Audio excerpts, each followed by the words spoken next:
Nandito na po tayo sa episode 49 ng Royal Blood, araw ng Huwebes, August 24, 2023. Naalala nga ni Diana na yung nangyari sa kanila ni Napoy kanina lamang, kaya pagpasok niya ng kwarto parang tuluro ito, no? Hindi niya alam ang gagawin kasi nga bumugso yung damdamin nila sa isa't isa. Ngayon bigla na lamang siya nga napahinga ng malalim, di ba? Bumuntong hininga, umupo na lamang sa kama. Hindi na niya namalayan na bigla na lamang dumating itong si Christoph na asawa niya at lumapit ito sa kanya upang maglambing. Ngunit hindi ito pinayagan ni Diana at ang sabi niya, pinahiya mo ako sa maraming tao dahil sa swimsuit ko kanina at sinaktan mo pa ako sa harapan ng maraming tao. So wag kang mag-act, no, na para bang wala nangyari. So sabi niya, naalala mo ba yung meron siyang sinabi na na minorder daw yung asawa, no, at inaccuse ng rape kasi nga hinaharas siya ni Christoph. Kaya nawalan na rin to ng gana at iniwan na to si Diana. Ayan, natakot din siya sa asawa niya, di ba? Takot din naman to si Christoph sa asawa niya kay Diana kapag ito'y lumaban na, di ba? So ang sinasabi kasi ni Christoph, gagawin daw niya ang gusto niya kasi nga siya nga yung kanyang wife, di ba? Asawa daw niya. Kaya kapag ginusto niya, talagang gagawin niya. Kaya wala siyang magagawa. So ito na nga, hindi na nga nakipagtalo pa tong si Christoph dahil natalo na nga siya. Samantalang itong si Napoy, nakikipag-usap siya rito kina Beatrice at kay Margaret, no? Bigla na naman dumating kasi nga nalaman ni Margaret na pinag-uusapan siya yung tungkol nga sa nangyari kina Andrew, na muntikan pa niya nga masaksak si Andrew kasi nga naman daw bakit parang pinagsabi pa yun ni Beatrice kasi kung makarating pa sa kumpanya malaking kasiraan yun sa kanya. Kaya kung maaari sana wag na sana nga makalabas pa. Nalaman na nga ni Napoy. Sabi naman ni Napoy, baka ito na rin yung pagkakataon para kayo magkasundo. Hindi naman maganda yung nagkakaaway kayo magkapatid at nagkakasakitan.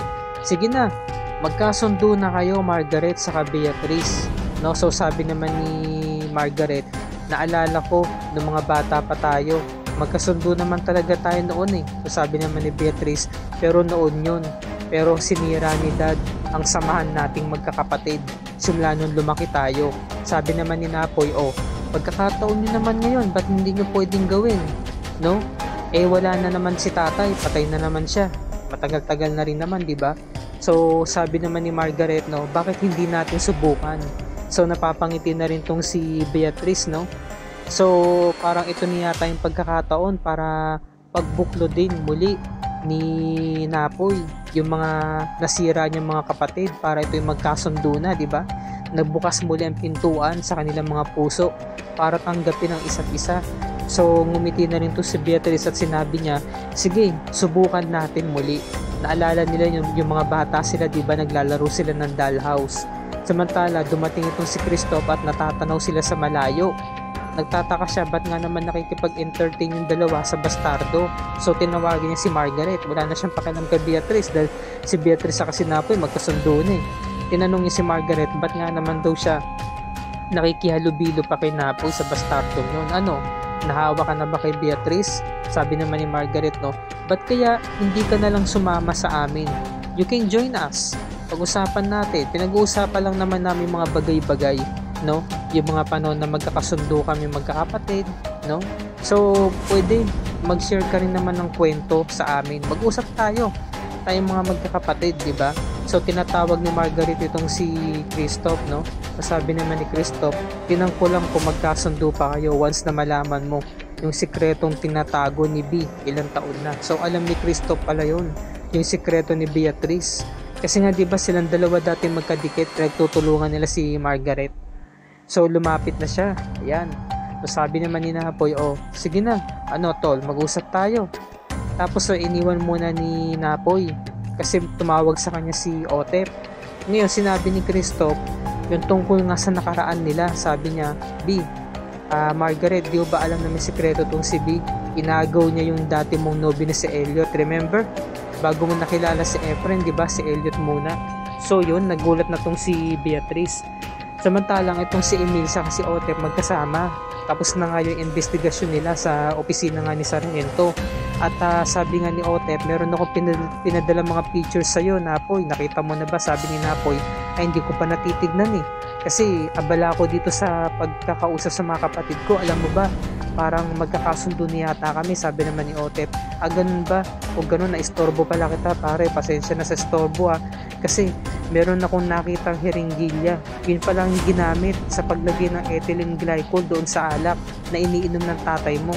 So, sabi naman ni Napoy, di ba napag-usapan na natin yan na si Sargento mismo ang bahala sa investigasyon? Samantalang itong si Louie, nag-aalala siya sa Mama Margaret niya dahil nga hindi nga nito sinasabi kung ano ba talagang totoong dahilan at kinomport siya ni Ann. Ito namang si Ann kilig na kilig dahil kumiga ito sa kanyang balikat. Samantalang si Napoy, habang kausap si Otep, naantala siya na bigla siya dahil may nag-aaway na, may nagkakasakitan na. Yan sinasakal ni Margaret ng braso yung leeg ni Beatrice. Ito naman si Christoph, nanonood lang, walang pakialam. Gusto niya talaga magpatayan yung dalawang kapatid niya. Sabi ni Margaret, for all these years, niloko mo pala ako. Sabi, inagaw mo pala sa akin si Elliot, mga agaw ka. Ba't ganon? Lahat na lang ng bagay inaagaw mo sa akin, sabi naman ni Beatrice. Noong mga panahon nasaktan kita, di ba umaray ka? Noong mga panahon ng mga bata tayo, nung sinaktan mo ko, di ba hindi mo ko narinig na nasaktan? Pero nasaktan ako deep inside, kaya gumaganti ako sa ibang paraan na kaya ko, So nagulat si Margaret na ginawa pala ni Beatrice, inagaw pala si Elliot. So ito naman si Christoph, tuwang-tuwa. So sabi naman ni Margaret, ba't hindi mo kaya mag-sorry? So umalis na nga tong si Margaret, nag-back out na. Samantalang tong si Napoy, sabi niya, mag-sorry ka, habulin mo. Sabi ni Beatrice, no, hindi ako mag-sorry sa kanya. Samantalang itong si Otep, napuntahan yung lugar kung saan yung pinagtapunan ng basura, kung saan matatagpuan yung hiringgilya, at nahanap nga niya, meron pang konting laman na ethylene glycol, ito yung ebidensya, diba? Samantalang kinabukasan, pinuntahan ni Napoy kasama si Loida yung mga laruan nila Beatrice sa ni Margaret. Kinuha nila yung dollhouse, pati mga ibang laruan nila, pumunta sila ng storage room. Ngayon nakita niya isang picture frame ng isang dalawang binatilyo. Yun pala si Eduardo, kapatid pala yun ni Gustavo. Sabi ni Loida. Sabi naman ni Napoy, may tsuhin pala ako. Sabi naman ni Loida, hindi ko na naabutan yan sir. Patay na po yan bago pa ako pumasok dito. Biglang dumating si Otep, nagulat si Napoy. Sabi niya, ikaw pala. Meron sana akong sasabihin sa'yo pare. Ngayon naantala dahil biglang dumating itong si Manang Cleope. Sabi niya, sir, kakain na po tayo, nakakain na po ang mga pagkain. Sabi naman ni Otep, pasok na ako, tara kain na tayo pare, nalimutan ko na yung sinabi ko Ngayon si Manang Cleope naiwan sa storage room at kinuha niya yung frame, tinignan niya. Sa sobrang sama ng loob niya, hinagis niya yung picture frame hanggang sa ito'y nabasag.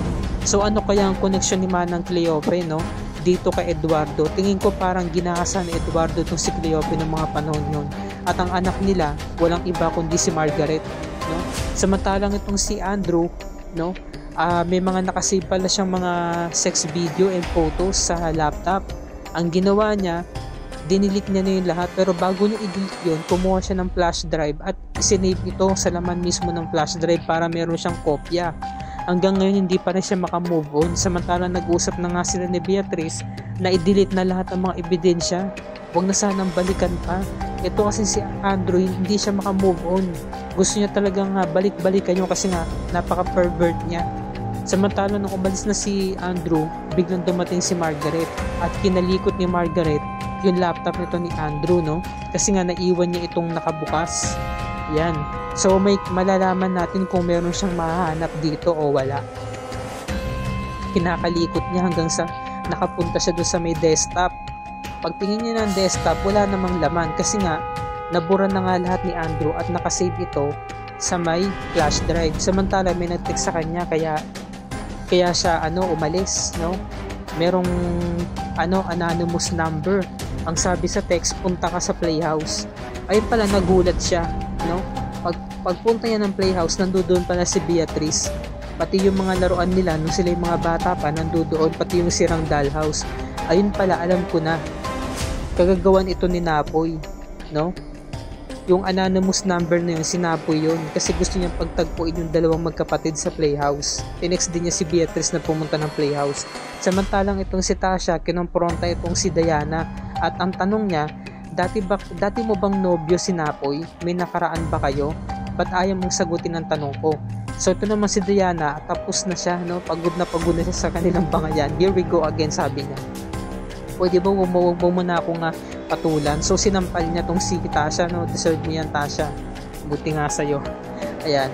Kasi nga inaalam talaga ni Tasha kung meron silang nakaraan ni Napoy. Sabi niya, no? Sabi ni Margaret, ni Diana, I'm married. So sabi naman ni Tasha, nga, kasal ka nga, pero baka plano mong agawin si Napoy sa akin kahit may asawa ka na yon. Kahit hindi pa tapos magsalita si Tasha, nasampal siya 2 beses. Lalaban sana si Tasha pero nakuha ni Diana yung braso, no? Buti nga sa'yo, Tasha. Deserve mo yan. Samantala, ito na nagkagalit na yung magkapatid. Naghagisan sila ng mga laruan. I hate you, Beatrice. Sabi naman ni Beatrice, I hate you, Margaret. Nagkakawalaan sila. Binabato nila yung mga laruan nila hanggang sa ito yung masira. Kaya nanunumbalik sa kanila yung mga panahon na sila yung mga bata pa nung sila yung magkaaway. Ayan, no? Tapos suminto rin si Beatrice, di ba, sa pagsira ng dollhouse. Tapos niyakap siya ni Margaret. So naalala nila, parang naulit lang din, di ba, yung deja vu. Sabi naman ni Margaret, bakit ka huminto? Sabi naman ni Beatrice, nung bata ko huminto rin naman ako kasi naalala ko yung mga panahon ng mga bata tayo. Sinira natin yung dollhouse gamit yung pillow, di ba? So nangyari, wala rin naman nangyari, nagkasundo rin tayo. Sabi naman ni Margaret, ba't kailangan pang humantong sa ganito? Nasirain natin yung mga bagay, pati yung dollhouse. Hihinto rin naman pala tayo. So sabi naman ni Beatrice, nagsorry siya, no? I'm really sorry for what I did to you. Alam mo ba, kilala mo naman ako, yung character ko, hindi naman talaga ako nagsorry. Pero ginawa ko to para magkaayos tayo. Saka yung Elliot na yun, hindi naman siya deserving, no? Napakabaho ng paa niya, nagtawa na yung dalawang babae. Nagtawa na yung mag-ate. Tapos sabi naman ni Margaret, pati yung niya, ang baho. So alam mo na, yung private part niya, ang baho daw. So ang ingay nila, no? Nagkakatuwa yung mag-sister. At natutuwa naman si Napoy kasi nakatayo siya doon sa labas ng playhouse. Nasa baba siya. Nakatungo siya sa may taas. So dito na po nagtatapos ang review and recap natin para sa gabing to. Bukas na bukas, mga kapuso, araw ng Biyernes, episode 50 na tayo, no? Abangan natin sino kaya ang mananalo sa board of directors, no?